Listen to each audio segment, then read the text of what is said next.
katai. Katai. Nde akati loboko.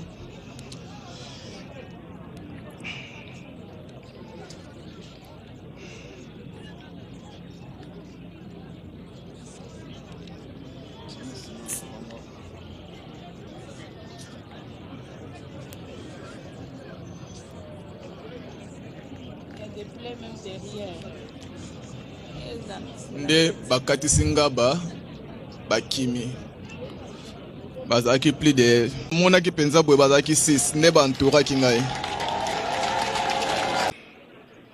apa l'état azwa kaka asala oyo ya kokosala pona bango po tozoki bana mute l'état yemo kasala oyo kokosala pona bango po ngai nazaki daya mutako kufa wili kambote tozana na posa toyeba makambo ndenge eleki na muzindo na yango alors olobi ba mema ki ngai nde un instant yo ozaki na bavie na bozo beta masolo pona lolenge ni bosengi boso ma monter ya mutu kweza na kati na lopango oui alors masolo nezo beta ma oki posa ya petit besoin obimi ndo kutani na mwana mwasi oyo bazo sala nini na sisi kosuba kobimane nazo bima na couloir wana na kuti mwana mwasi abana auta kinga bazo mata azo bima avec ponko jekoko ye aya botolier saki ngala kaisaka za lokande si ye moko loka ba jeno bazala ka ba mesana ko yala ba butu ko botola ba saki wana. Est-ce qu'on peut arranger ces micros là parce que on a du mal à entendre les déclarations de la victime.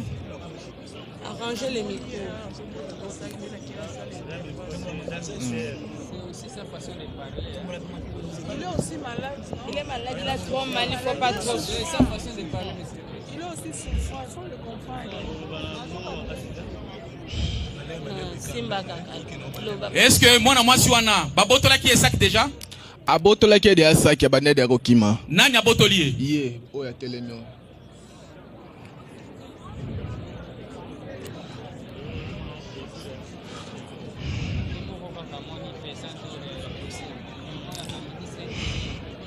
Donc prévenu oyo moto abotoli sakwana. Tanga botoli saki ngala landi ye nzoka ne bazaki. Yo landi ye. La landi ye. La kaisaka za ye moko nzoka baze bele. Ba bimi na mipanza mir. Aliya bandi koloba katai nda beti lichet ya liboso na bare. Nde ba beti nga awa ndenge mususu yoko beta na mutu. Na mukongo nazaki vraiment isusu ngai te. Ne na retour nde batu bamona ki ye azonga ki loboko akati na ngaba. Azu loboko ekweyi. Loboko o akati. Akena ngo wapi? Ngaba. Akena ngo na ngaba. Na ngaba. Wakati siko machete wana nani? Mutakata kinga machete yeyo. Ye. Ale baninga na yeta ngbalie, ale bandi ko lobala bango ke no ke katai. Wada na zalaki dia loboko de za de ya ko katana. Nazaki souffre vraiment ngaita. Oyebaki ndenge nini tango wakati yo machete loboko ekweyi alokoti yango oyebaki ndenge nini kiake nango na ngaba nazalaki daye monsonnier lo misu tawo nazo fongola pona ye bande nini ya kokima bango na bande ko benda na nde ya ko bendana ti batu pe ya avenir babimiana akati loboko nazo lokomi koyoka kaka voix ya batu na se donc nazalaki sunga ite ti bakangi ngai elamba na loboko pona makila ye banda ko bima ebele ne ba memenga na hôpital rapide. OK, tribunal elandi yo. Siko tribunal linge ba lisusu. Nangonga nini bato oyo babimeli yo ye Issa asui machette akati yo. C'était aux environs de quelle heure? 19h. Vers 19h. Vers 19h. Fiaki ndenge nini ke ye oyo prévenir nde mutu akati yo. Elongine ye mutu abima liboso. Olobi? Ye nde mutu liboso abimaki. Ye mutu liboso abimelaki yo. Baninga nde mutu bayo kangama na bamir. Et c'est nangonga ba 19h. Butu ese koti. Okoke koyeba ndenge nini? Moi molile ezalaki mais éclairage ezalaki na avenue. Nini ezalaki? Éclairage ezalaki na avenue. Éclairage ezalaki? Oui. Lumière ezalaki. Et ye azokima. Po etabotoli sak. Donc akimaki azongeli ngai nde. OK. Akimaki azongeli. Akimaki azongeli ngai. Ko seta pe na setaki. Yemba mo abima beta nshenenga. Abetinga lichette. Ala bengi siko baninga na misu babimi. Na mona ka batu ba entourer nga katai. Yemda zolo ba katai. Merci. ndeta bakati loboko ye mutu pe zongi azwi loboko wana kina loboko wana tiaka yango na sachet to na kati ya bilamba to asimbi yango kaka boye na minitra na oyeba lisusu te okoyeba lisusu te ozali traumatisé déjà babimaki ebele batelemaki na balabala bamonaki ti pe azwi loboko wana azokatisa nango nga merci maître, vous avez suivi une autre question telle qu'elle est là, elle commence à se sentir mal à l'aise. Si le tribunal peut ordonner à ce qu'il puisse rentrer pour des soins appropriés. Merci de la préoccupation. Poursuivez. Une question, on libère la victime.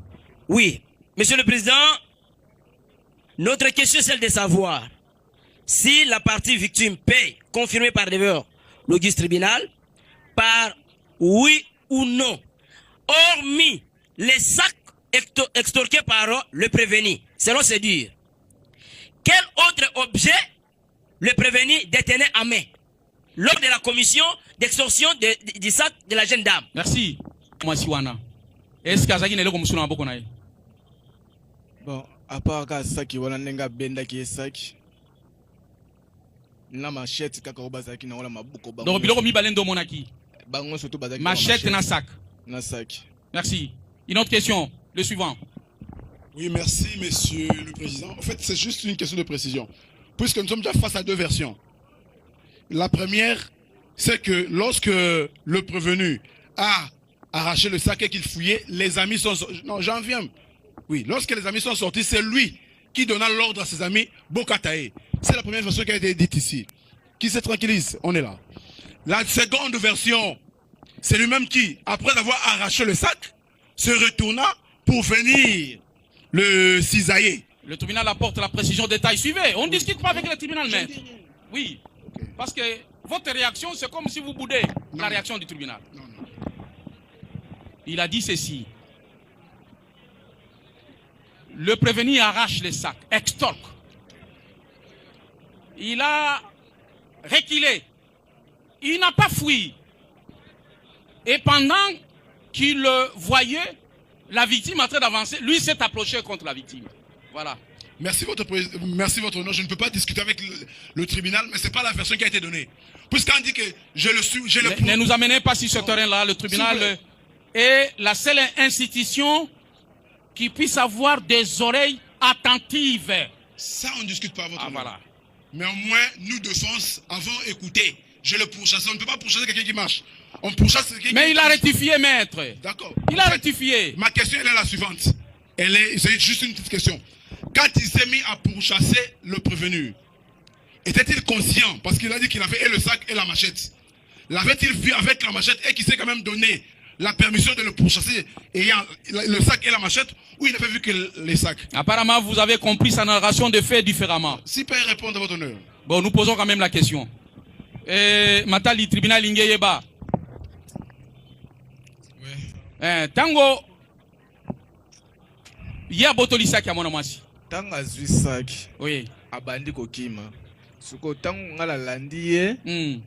Na moni abimisi machette akomi suko zonga suko ver ngai. Azo zonga suko ver yo. Tango moni ozolanda ye. Ngasuko na seti, na nenga bana ko zonga arrière na seti ale aye momoko enchaîner nga, baninga na ba bimi ale katai. Ndiko bandi ko katai. OK.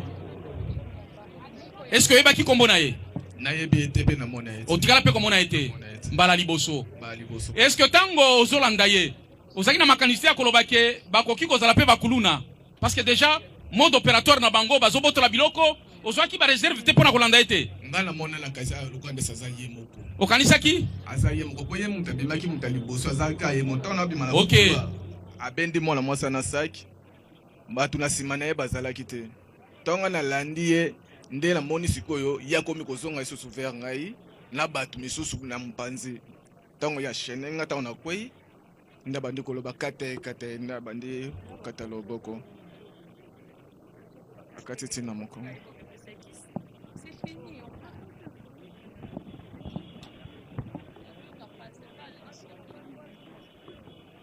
Maître, vous avez suivi les explications? Maître Cézonon, vous avez déjà posé des questions. Maître Jean-Paul, c'est votre tour. Merci beaucoup, Monsieur le Président, de la parole que vous accordez. Dans l'entretien, commandant police d'audience, Mettez déjà au parfum les 2 témoins qui doivent répondre maintenant devant le juge. Qu'ils soient prêts. Nous voulons juste faire poser une petite question à la partie victime. Et laquelle question sera abordée sous 2 volets. Donc une question et une sous-question. Allez-y, maître. Allez-y. Si la victime peut dire à votre tribunal comment a été habillé le prévenu ce jour-là. Matali, est-ce que vous avez balata qui n'est pas na koyeba habillement na alataki lisusu te. Okoyeba iso habillement te. Oyeba te. Merci. Po ezaki eloko na bimaki kaka briske na kutani nango pe nde ye pazozonga mpona kotakenga. Merci. La dernière question à poser à la victime parce que nous devons la libérer. Elle est sous le choc, sous le traumatisme. Il faut qu'on épargne sa santé physique, mentale et psychologique. Bon, s'il n'y a plus de questions, on libère la victime. Madame, vous êtes médecin? Ma sœur. Je suis chef de nursing à Saint-Gabriel. Le tribunal vous remercie pour votre présence et l'accompagnement que vous avez assuré à la victime. Merci beaucoup. Merci. Vous pouvez regagner avec elle. Merci beaucoup. Merci. On va aller ici. Commandant police d'audience, faites comparaître le premier témoin.